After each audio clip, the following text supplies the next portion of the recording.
Hi hello my dear brothers and sisters. இன்றைக்கி நாம் ஹைப்போசைக்ளாய்டோட கன்ஸ்ட்ரக்ஷனை இந்த வீடியோவில் பார்க்கலாம். ஹைப்போசைக்ளாய்ட்னா என்ன? It is a curve that belongs to the cycloid family. சரிங்களா? ஸோ எப்போ ஒரு ஹைப்போசைக்ளாய்டு ஃபார்ம் ஆகும், எப்படி ஃபார்ம் ஆகும் அப்படின்னு நமக்கு ஒரு டவுட் இருக்கும். எப்போதெல்லாம் ஒரு சர்க்கிள் இன்னொரு சர்க்கிளுக்கு உள்ளே ரோல் ஆகுதோ அந்த பாத்தை நம்ம ட்ரேஸ் பண்ணோம்னா நமக்கு ஹைப்போசைக்ளாய்டு கிடைக்கும். சரிங்களா? நம்ம ஏற்கனவே எபிசைக்ளாய்டை பற்றி பார்த்துருக்கோம். எபிசைக்ளாய்டுனா என்ன? ஒரு சர்க்கிளுக்கு வெளியே இன்னொரு சர்க்கிள் ரோல் ஆகும்போது அந்த பாத்தை ட்ரேஸ் பண்ணோம்னா நமக்கு எபிசைக்ளாய்டு கிடைக்கும். ஓகேங்களா? இங்கே ஹைப்போசைக்ளாய்டில் ஒரு சர்க்கிளுக்கு உள்ள இன்னொரு சர்க்கிள் ரோல் ஆகும்போது அந்த பாத்தை ட்ரேஸ் பண்ணோம்னா we will be getting a ஹைப்போசைக்ளாய்டு. சரிங்களா? அப்போது இந்த ஹைப்போசைக்ளாய்டோட கன்ஸ்ட்ரக்ஷனை let us see through a problem. ஓகேங்களா? Okay, now let's look into the question. Construct a hypocycloid generated by a rolling circle of 40 mm diameter and the directing circle of 200 mm diameter. Also, draw the tangent and normal at any point on the curve. இதுதான் question. சரிங்களா? அவன் ஓப்பனாக கொடுத்துட்டாங்க, ஹைப்போசைக்ளாய்டை construct பண்ணுங்கன்னு சொல்லிட்டாங்க. Rolling circle diameter கொடுத்துருக்காங்க and directing circle டயாமீட்டரை கொடுத்துருக்காங்க. சரிங்களா? ஸோ இதுதான் கொஸ்டின். இதுலேருந்து நம்ம டேட்டாவை எடுத்து எழுதணும். ஓகேங்களா? So next what we have to do is given டேட்டாவை எடுத்து எழுதணும். ரோலிங் சர்க்கிளோடைய டயாமீட்டர் 40 mmனு கொடுத்துருக்காங்க. ஸோ அது that is to be represented by small d. ஓகேங்களா? Small d is equal to 40 mm and directing circle 200 mmனு கொடுத்துருக்காங்க. It is to be denoted by capital D. எந்த value பெருசாக இருக்கோ அதை கேபிட்டல் டின்னு எடுத்துக்கோங்க, எந்த வேல்யூ சிறுசாக இருக்கோ அதை ஸ்மால் டின்னு எடுத்துக்கோங்க. சரிங்களா? இதுதான் கிவன் டேட்டா. இப்போது இந்த டேட்டாவை பேஸ் பண்ணி நம்ம சப்டெண்டட் ஆங்கிளை கண்டுபிடிக்கணும். எபிசைக்ளாய்டில் எப்படி கண்டுபிடிச்சோமோ அதே மாதிரி தான் ஹைப்போசைக்ளாய்ட்லேயும் தீட்டா வேல்யூவை கண்டுபிடிக்கணும். சரிங்களா?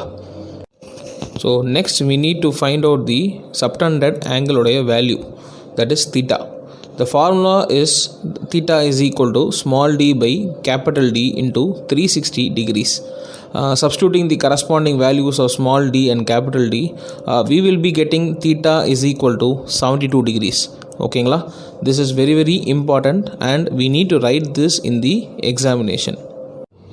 So now the first step in the construction of hypocycloid is to mark a point O. ரேண்டமாக ஒரு பாயிண்ட்டை மார்க் பண்ணுங்கள், அந்த பாயிண்ட்டுக்கு ஓன்னு நேம் வைங்க. இந்த பாயிண்ட் ஓலேருந்து ஒரு அப்டியூஸ் ஆங்கிளுக்கு லைன் வரையணும். அந்த லைனுடைய length should be equal to the radius of the directing circle. டேட்டாவில் ஏற்கனவே கொடுத்துருக்காங்க. டைரக்டிங் சர்க்கிளோடைய diameter capital D is equal to 200 mm, which means radius is equal to 100 mm, that is 10 centimeters. The length of the line should be 10 centimeters. லைனை வரைஞ்சிருங்க. Other end of the லைனை point Pன்னு mark பண்ணிக்கோங்க. சரிங்களா? Obtuse ஆங்கிள்னு சொல்லிட்டு 180 டிகிரிஸும் obtuse ஆங்கிளும் 180 டிகிரிஸில் வச்சிடாதீங்க. Preferred obtuse angle is between 110 and 130 degrees. So this should be your first step. So இப்போ second ஸ்டெப்பில் directing சர்க்கிளை வரைய போகிறோம். அந்த சர்க்கிளை ஃபுல்லாக வரைய போகிறது கிடையாது, ஒரு போர்ஷன் மட்டும்தான் வரைய போகிறோம். அதாவது ஒரு செக்டார் மட்டும்தான் நம்ம கன்ஸ்ட்ரக்ட் பண்ண போகிறோம். அது எப்படி கன்ஸ்ட்ரக்ட் பண்ணுறதுன்னா, டைரக்டிங் சர்க்கிளோடைய டயாமீட்டர் ஏற்கனவே 200 mmனு கொடுத்துருக்காங்க. சரிங்களா? அப்போது radius will be equal to 100 mm, that is 10 centimeter. இந்த ஓபி லைனும் 10 centimeters தான். ஏன்னா ஓபி லைன் வரையும் போதே நம்ம டைரக்டிங் சர்க்கிள் ரேடியஸை வச்சு தான் ஓபி லைனை வரைஞ்சோம். So O as center and OP as radius, draw an arc. அந்த ஆர்க் நல்லா கொஞ்சம் பெருசாக வரைஞ்சிக்கோங்க, சின்னதாக வரைய வேண்டாம். ஓகேங்களா? இதுதான் ஸ்டெப் நம்பர் 2. ஸ்டெப் நம்பர் 3ல் நம்ம ரோலிங் சர்க்கிளை வரைய போகிறோம். சரிங்களா? ஹைப்போசைக்ளாய்டில் எப்போவுமே rolling circle should be inside the directing circle. சரிங்களா? அப்போது இன்சைட்னால என்ன பண்ணணும்னா, இந்த ரோலிங் சர்க்கிளோடைய centre should be inwards on the OP line. சரிங்களா, inwards on the OP line. இன்வர்ட்னா அதை நம்ம எப்படி ட்ராயிங்கில் மார்க் பண்ணோம்னா பீலேருந்து கீழே நம்ம இந்த சென்டரை மார்க் பண்ணணும். சரிங்களா, அது எப்படி மார்க் பண்ணுறதுன்னா நம்மளுக்கு டேட்டாவில் ரோலிங் சர்க்கிளுடைய டயாமீட்டர் 40 mm கொடுத்துருக்காங்க. So radius is equal to 20 mm, that is 2 cm. So point பிலேருந்து 2 cm எடுத்து ரேடியஸாக எடுத்துக்கிட்டு சியை வந்து மார்க் பண்ணுங்கள். சரிங்களா, ஓகேங்களா, டயக்ராமில் எப்படி கொடுத்துருக்கோம் அந்த மாதிரி மார்க் பண்ணிவிட்டு now C as center and CP as radius, construct the rolling circle. ஓகேங்களா, this should be step number 3. Before getting into the step number 4, ஒரு பாயிண்ட்டை நல்லா நோட் பண்ணிக்கோங்க. ஸ்டெப் 3ல் வந்து ரோலிங் சர்க்கிள் வரைஞ்சோம்ல, அந்த ரோலிங் சர்க்கிளும் பேஸ் சர்க்கிளும் கான்டாக்டில் இருக்கணும். ஓகேங்களா, திஸ் இஸ் வெரி இம்பார்ட்டண்ட். அப்போ தான் நமக்கு ஹைப்போசைக்ளாய்டு க்ளீனாக கிடைக்கும், ஸ்மூத்தாக கிடைக்கும். ஓகேங்களா, இப்போ ஸ்டெப் 4ல் என்ன பண்ணணுன்னா இந்த ரோலிங் சர்க்கிள் வரைஞ்சோம்ல ப்ரீவியஸ் ஸ்டெப்பில், அதை 12 ஈக்குவல் பார்ட்ஸாக பிரிச்சுக்கோங்க. So 360 degrees by 12 which is 30 degrees. Each part will be 30 degrees. ஓகேங்களா, நம்பரிங் இப்போ பண்ணாதீங்க. இது பேஸ் சர்க்கிளையும் நம்ம வந்து டிவைட் பண்ணுவோம், அதுக்கப்புறம் நம்ம நம்பரிங் பண்ணலாம். சரிங்களா, இப்போ பேஸ் சர்க்கிள் எத்தனை பார்ட்ஸாக டிவைட் பண்ணணும்? ரோலிங் சர்க்கிளை நீங்கள் எத்தனை பார்ட்ஸாக டிவைட் பண்ணிங்களோ அதே பார்ட்ஸுக்கு தான் பேஸ் சர்க்கிளையும் டிவைட் பண்ணணும். அண்ட் ஒரு பாயிண்ட் நல்லா ஞாபகம் வச்சுக்கோங்க, ரோலிங் சர்க்கிளுடைய நம்பரும் பேஸ் சர்க்கிளுடைய நம்பரும் கோயின்சைட் ஆனோம். அதாவது ரோல் ஆரம்பிக்கும் போது, அதாவது அந்த ரோலிங் சர்க்கிள் ரோல் ஆரம்பிக்கும் போது ரோலிங் சர்க்கிளோட 1ம் பேஸ் சர்க்கிளுடைய 1' மீட் ஆகணும். புரியுதுங்களா? So this is very very important. அப்போது in hypocycloid we are assuming that the rolling circle will be rolling in the anti-clockwise direction. Whenever the circle is rolling in the anti-clockwise direction, the numbering should be done in the clockwise direction. Anti-clockwise directionல roll ஆனால் மட்டும்தான் rolling சர்க்கிளோடைய 1ம் base சர்க்கிளில் உடைய 1' will be coinciding. This is very very important. அதனால தான் ஹைப்போசைக்ளாய்டில் it is assumed that the rolling circle will be rolling in the anti clockwise direction. So அப்போது நீங்கள் நம்பரிங் பண்ணும்போது, அதாவது ரோலிங் சர்க்கிளில் நம்பரிங் பண்ணும்போது it should be in clockwise direction. Okay, kindly make a note of it. இங்கே எப்படி numbering கொடுத்துருக்காங்களோ அதே மாதிரி நீங்களும் நம்பரிங் பண்ணிக்கோங்க. ஒன்ஸ் நம்பரிங்லாம் கரெக்டாக பண்ணதுக்கப்புறமா பேஸ் சர்க்கிளில் 12' இருக்குல்ல, அந்த பாயிண்ட்டும் பாயிண்ட் ஓவையும் ஜாயின் பண்ணுங்கள். சரிங்களா, ஜாயின் பண்ணிவிட்டு அந்த 12' பக்கத்தில் க்யூன்னு போட்டுக்கோங்க. ஓகேங்களா, இங்கே அந்த டயக்ராமில் அதை நான் க்யூ போட மறந்துட்டேன், பட் நீங்கள் தயவு செய்து க்யூன்னு போட்டுக்கோங்க. 12' ஓவையும் ஜாயின் பண்ணிவிட்டு அந்த 12' பக்கத்தில் க்யூன்னு ஒரு லெட்டரிங் பண்ணிடுங்க. சரிங்களா, this should B step number 5. நான் ப்ரீவியஸ் ஸ்டெப்பில் சொன்ன மாதிரி தான் அந்த 12' ஓவும் ஜாயின் பண்ணுறீங்கள, ஜாயின் பண்ணி முடிச்சுட்டு 12' பக்கத்தில் தயவுசெய்து பாயிண்ட் க்யூன்னு மார்க் பண்ணிவிடுங்க. நான் இங்கே மார்க் பண்ணலை, மறந்துட்டேன். தயவுசெய்து நீங்கள் கொஞ்சம் அதை மார்க் பண்ணிவிடுங்க. ஓகேங்களா, அப்போ தான் நமக்கு க்ளீன் ரெஃபரன்ஸ் கிடைக்கும். இப்போ இந்த ஸ்டெப்பில் நீங்கள் என்ன பண்ணணும்னா, ரோலிங் சர்க்கிள் கன்ஸ்ட்ரக்ட் பண்ணிவிட்டு நம்ம டிவைட் பண்ணோம்ல, ஸோ இப்போது ஒரு பாயிண்ட்லேருந்தும் ஆர்க்கை நம்ம வரையணும். எது வரைக்கும் வரையணும்னா ஓக்யூ லைன் வரைக்கும் வரையணும். ஓகேங்களா, so O as center, draw an arc from 1 point. 1 point and 11 point இருக்குல்ல, அந்த பாயிண்ட்லேருந்து ஒரு ஆர்க்கை வரைங்க. OQ வரைக்கும் எடுத்துகிட்டு போங்க. சரிங்களா, இதே மாதிரி அடுத்த பாயிண்ட்ஸ்லேருந்தும் நீங்கள் ஆர்க்கை வரையணும். சே ஃபார் எக்ஸாம்பிள் 210க்கு இப்போ நீங்கள் வந்து ஆர்க்கை வரையணும். பாயிண்ட் நம்பர் 2 அண்ட் பாயிண்ட் நம்பர் 10லேருந்து ஆர்க்கை வரைஞ்சி அதை வந்து Q வரைக்கும் எடுத்துகிட்டு போகணும். அதுக்கு நீங்கள் என்ன பண்ணுவீங்க, O as center 210 அந்த பாயிண்ட் அப்படியே ஜாயின் பண்ணி ஒரு ஆர்க்கை எடுத்துகிட்டு போய் OQ லைனோட மீட் பண்ணுங்கள். இந்த மாதிரி நீங்கள் எல்லா பாயிண்ட்டுக்கும் பண்ணணும். கைண்ட்லி நோட் தட் இங்கேயும் எபிசைக்ளாய்டில் நான் சொன்ன பாயிண்ட் இங்கேயும் வேலிடாக இருக்கும். 3-9 line is not the centre line. Okay, 3-9லேருந்து வரைய போகிற arc is not going to be the centre arc. இங்கே தனி சென்டர் உண்டு. சின்னு ஏற்கனவே மார்க் பண்ணியிருக்கோம்ல, சிலேருந்தும் ஒரு ஆர்க்கை நீங்கள் வரையணும். இந்த ப்ரொசீஜர்லாம் எபிசைக்ளாய்டில் இருக்கிற ப்ரொசீஜரே தான். சரிங்களா?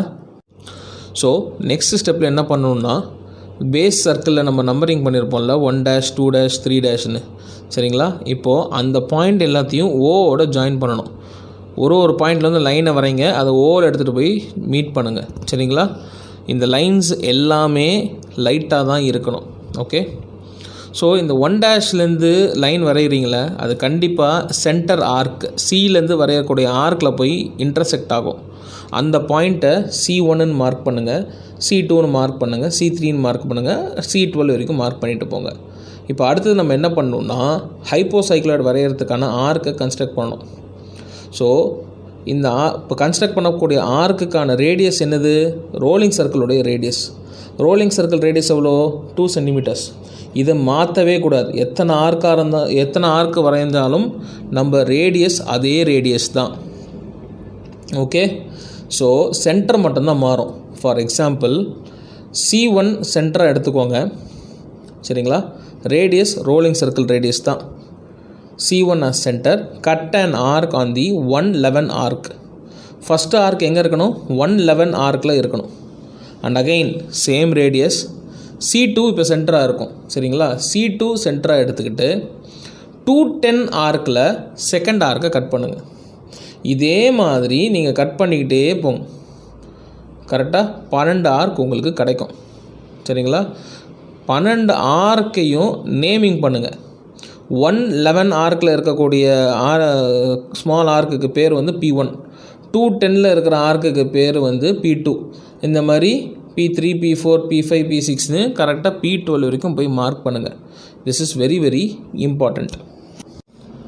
ஒன்ஸ் நீங்கள் கட் பண்ண ஆர்க் எல்லாத்துக்கும் நேமிங் பண்ணி முடிச்சிட்டிங்கன்னா, P1, P2ன்னு அந்த மாதிரி P12 வரைக்கும் நேமிங் பண்ணிட்டீங்கன்னா, இப்போது எல்லா ஆர்க்கையும் ஜாயின் பண்ணணும். எப்படி ஜாயின் பண்ணுறதுன்னா, ரோலிங் சர்க்கிளில் பாயிண்ட் நம்பர் 12 இருக்கா, அந்த 12லேருந்து ஆரம்பித்து அப்படியே ஒரு பாயிண்ட்டையும் P1, P2 எல்லாத்தையும் அப்படியே ஜாயின் பண்ணி டைரக்டிங் சர்க்கிளில் 12 டேஷ் இருக்குல்ல, அங்கே போய் முடியணும்.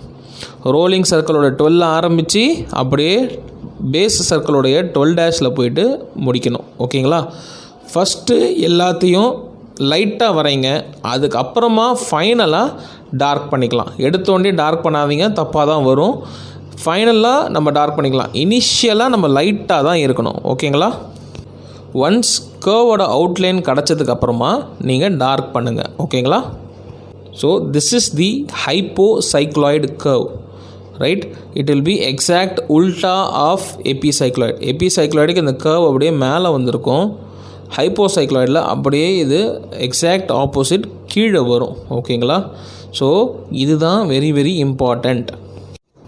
ஸோ ஹைப்போசைக்ளாய்டு கர்வ் வரைஞ்சி முடித்ததுக்கப்புறமா we need to draw the tangent and normal. ஓகேங்களா? இது procedure is same as that of cycloid and epicycloid. ஹைப்போசைக்ளாய்ட்லேயும் we will be constructing the normal first, அதுக்கப்புறமா தான் we will be constructing the tangent. ஓகேங்களா? So இதுக்கு நம்ம என்ன பண்ணணும்னா, mark a point D anywhere on the curve. எங்கேயோ ஏதோ ஒரு பாயிண்டில் மார்க் பண்ணுங்கள் Dன்னு சொல்லிட்டு. சரிங்களா? கர்வில் ஏதோ ஒரு இடத்துல mark a point D. Right? அந்த பாயிண்ட்லேருந்து ஒரு ஆர்க்கை கட் பண்ணணும். Right? With D as center we need to cut an arc. எங்கே கட் பண்ண போகிறீங்க? we will be cutting an arc on the center arc. பெரிய ஒரு ஆர்க்கு தெரியுமா? சிலேருந்து வரைகிறோம்ல ஒரு arc, that is the centre arc. அங்கே ஒரு ஆர்க்கை கட் பண்ண போகிறோம். ரைட்? ஸோ இந்த கட் பண்ண போகிற ஆர்க்குக்கான ரேடியஸ் எவ்வளோ? That will be equal to the rolling சர்க்கிளோடைய radius. Here it is 2 centimetre. So D as center, rolling circle radius as the radius, cut an arc on the center arc. சிலேருந்து வரையக்கூடிய ஆர்க்கு தான் centre arc. Right? அந்த ஆர்க்கை cut பண்ணுறீங்கள, centre ஆர்க்கில் ஒரு ஆர்க்கை cut பண்ணுறீங்களா, அந்த பாயிண்ட்டை C' mark பண்ணிக்கோங்க. Right? Now C' ஒரு perpendicular line up to the directing circle வரைக்கும் வரைங்க. ரைட். இந்த பர்பண்டிகுலர் லைன் டைரக்டிங் சர்க்கிளில் போய் மீட் ஆகிற point is E. Okay, join D and E, join D and E and டிலேருந்து டவுன்வர்ட்ஸுக்கு கொஞ்சம் எக்ஸ்டெண்ட் பண்ணுங்கள். எக்ஸ்டெண்ட் பண்ணிவிட்டு என்னன்னு மார்க் பண்ணுங்கள். Now NE is the normal to the hypocycloid. இப்போது இந்த நார்மலுக்கு பர்பண்டிகுலராக ஒரு லைன் வரைஞ்சிங்கன்னா TT டேஷ். இப்போது இந்த நார்மலுக்கு பர்பண்டிகுலராக ஒரு லைன் வரைஞ்சிங்கன்னா TT டேஷ்னு ஒரு line வரைஞ்சிங்கன்னா that is going to be the tangent. ஓகேங்களா? இப்படி தான் நீங்கள் டேஞ்சன்ட் அண்ட் நார்மலாக கன்ஸ்ட்ரக்ட் பண்ணணும். ஸோ இப்போ நம்ம ஹைப்போசைக்ளாய்டு கர்வ் வரைஞ்சாச்சு, அதுக்கான tangent and நார்மலும் வரைஞ்சாச்சு. What we have to two next is இந்த டைமென்ஷனிங். டைமென்ஷனிங்க்கு 3 பேராமீட்டர்ஸ் இங்கே ரொம்ப ரொம்ப முக்கியம். 3 பேராமீட்டர்ஸை நம்ம மார்க் பண்ணணும். ஓகேங்களா? என்னது அப்படின்னு வந்து பார்த்தீங்கன்னா, diameter of the rolling circle 40 mm இருக்குல்ல, அதை 540 இங்கே எப்படி மார்க் பண்ணியிருக்கோ அதே மாதிரி நீங்கள் பண்ணணும். அடுத்தது இந்த OQ is nothing but radius of the directing circle. that has to be marked as R100. directing circle உடைய radius எவ்வளோ? 100. R represents radius and subtended angle உடைய value mark பண்ணோம், which is nothing but 72 degrees. ஓகேங்களா? இந்த mark பண்ணுற இடம், அந்த dimensioning பண்ண இடத்துல எங்கேயுமே யூனிட்ஸ் போடாதீங்க. காமனாக ஆல் டைமென்ஷன்ஸ் ஆர் இன் எம்எம்னு போட்டுக்கோங்க. And NE normal, TT dash is tangent அப்படின்னு தனியாக எடுத்து எழுதுங்க. அப்போ தான் நீட்டாக இருக்கும். ஒன்ஸ் இதெல்லாம் பண்ணி முடிச்சதுக்கப்புறமா சில போர்ஷன்ஸை நல்லா டார்க் பண்ணணும். என்னென்ன போர்ஷன்ஸுன்னு நான் உங்களுக்கு சொல்கிறேன். இந்த ரோலிங் சர்க்கிள் இருக்குல்ல, அதை நல்லா டார்க் பண்ணிக்கணும். பேஸ் சர்க்கிளை நல்லா டார்க் பண்ணிக்கணும். பேஸ் சர்க்கிள் எது? 1 டேஷ் 2 டேஷ் 3 டேஷ்னு மார்க் பண்ணியிருக்கீங்களா, அதுதான் பேஸ் சர்க்கிள். அதை டார்க் பண்ணிக்கோங்க. கர்வ், அதாவது ஹைப்போசைக்ளாய்டு கர்வை டார்க் பண்ணுங்கள். அண்ட் டேஞ்சன்ட் அண்ட் நார்மலை டார்க் பண்ணுங்கள். இது மட்டும்தான் டார்க்காக இருக்கணும். இப்போ நான் சொன்ன பார்ட்ஸ் மட்டும்தான் டார்க்காக இருக்கணும். மற்றது எல்லாமே லைட்டாக தான் இருக்கணும். அப்போ தான் உங்களுடைய டயக்ராம் க்ளீனாக நீட்டாக இருக்கும். ஓகே, ஸோ இப்போது இந்த சப்டெண்டட் ஆங்கிள் கண்டுபிடிச்சோம்ல, அந்த சப்டெண்டட் ஆங்கிள் கண்டுபிடிச்சதும் இங்கே மார்க் பண்ணுறதும் கரெக்டாக நம்ம செக் பண்ணணும். சும்மா ரேண்டமாக மார்க் பண்ணக்கூடாது. அதுக்கு என்ன பண்ணணும்னா, ப்ரொட்ராக்டர் எடுத்துக்கோங்க. ப்ரொட்ராக்டரை எடுத்துக்கிட்டு OP லைன் இருக்குல்ல, OP லைனில் ரெஸ்ட் பண்ணுங்கள். உங்கள் ப்ரொட்ராக்டரோட சென்டர் பாயிண்ட் வந்து Oவில் இருக்கணும். அண்ட் OQ இப்போ மெஷர் பண்ணிங்கன்னா it will be exactly 72 degrees. சரிங்களா? நான் மறுபடியும் சொல்கிறேன். OP லைனில் உங்கள் ப்ரொட்ராக்டரை வைங்க. Centre of the protractor should be on point O. இப்போ வச்சுக்கிட்டு OQவை மெஷர் பண்ணிங்கன்னா it will be exactly 72 degrees. Okay, plus or minus 1 or plus or minus 2 இருக்கலாம். சரியா? 72னா எக்ஸாக்டாக 72 வைக்க முடியாது, ஏன்னா நம்ம மேனுவலாக வரைகிறோம். 70 இருக்கலாம், இல்லைனா அப் டு 74 கூட இருக்கலாம். சரிங்களா? It is acceptable. ஸோ இதை பேஸ் பண்ணி தான் நம்ம கரெக்டாக செக் பண்ண முடியும்.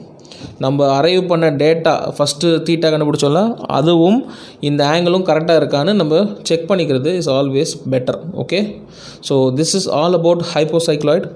So thanks for watching the video. In the next video we will be discussing about involute. Till then, stay safe. All the best.